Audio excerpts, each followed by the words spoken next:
Shalom, c'est la moindre de servante Nora Mungu. J'espère que vous allez bien. En tout cas, Dieu nous fait grâce de pouvoir partager avec vous la parole de Dieu. Nous vivons un signe majeur qui précède l'avènement de notre Seigneur Jésus-Christ, l'apostasie, l'abandon de la foi.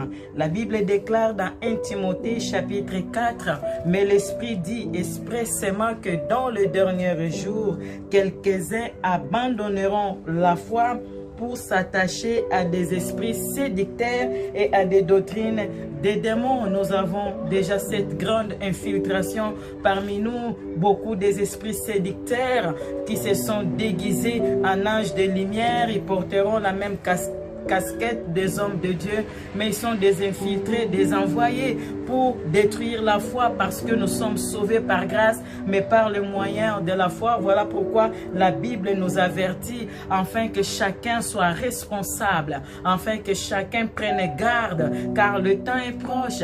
Jésus-Christ revient bientôt. Mais qui sont ceux qui tombent dans l'apostasie? Généralement, ce sont des enfants, des bébés spirituels. Nous avons affaire à trop de croyants qui ont peut-être 20 ans de vie chrétienne, 10 ans, 5 ans, mais qui sont toujours des bébés spirituels. C'est un grand danger d'être un bébé spirituel. Nous sommes appelés à naître, mais aussi à grandir, à atteindre la maturité, à devenir des fils et des filles de Dieu.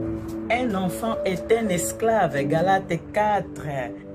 Aussi longtemps que l'héritier est un enfant, il ne diffère à rien d'un esclave, quoi qu'il soit le maître de tout. Voilà les dangers d'être toujours un bébé. Il faut grandir. L'apôtre Paul dit dans 1 Corinthiens chapitre 3, « Pour moi, frère, ce n'est pas comme à des hommes spirituels que j'ai pu vous parler, mais comme à des hommes charnels, comme à des enfants en Christ. » On a trop d'enfants qui s'affectionnent aux choses de la chair. Ce sont de telles personnes qui vont manifester, n'est-ce pas, les symptômes de l'apostasie qu'on peut trouver dans 2 Timothée chapitre 3. Il continue en disant, « Je vous ai donné du lait, non de la nourriture solide, car vous ne pouviez pas la supporter et vous ne le pouvez pas même à présent, parce que vous êtes encore charnel. » Quand on est charnel, on ne peut pas discerner les choses de l'esprit. On ne peut pas saisir la révélation. On ne peut pas adorer Dieu en esprit et en vérité. L'apôtre Paul insiste dans Hébreux chapitre 5 à partir du verset